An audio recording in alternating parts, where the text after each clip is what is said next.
You might be feeling the pinch of higher costs these days. You're certainly not alone if you are. The majority of Canadian homeowners are feeling like that, pinched. According to a new survey that's just come out this morning from Angus Reid, Canadians are bracing for even more pinching, higher borrowing costs going forward.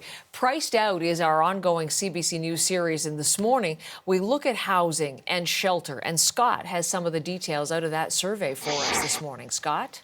Yeah, good morning, Heather. This is in regards to home ownership, and renters already saying that before we're seeing a lot of rising prices that are expected to continue in Canada, that they're already feeling their budget pinch. And this is a new survey out just this morning from Angus Reid. Let's take a look at some of the results of this. It's saying basically 58% are already crowding out other portions of their budget. This is just either to meet rental payments or home ownership costs that are rising. 74% of renters say the same thing, so we're even a higher percentage there. 65% say that they're making their food budget is a little bit more difficult, that they're pulling back even on items for food with their family. 92% say that they're already doing something to cut their budget. And for example, 72% saying they're cutting out altogether takeout food. 62% saying they're switching to cheaper brands in the supermarket. And 7 out of 10 as well saying that they can't even pretend to budget in a household emergency of $1,000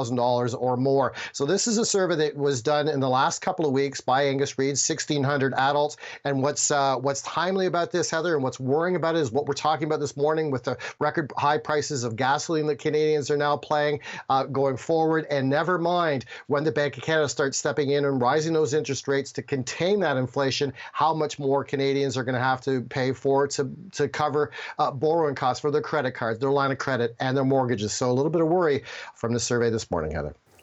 Scott, thank you very much. Part of our Priced Out series on CBC News.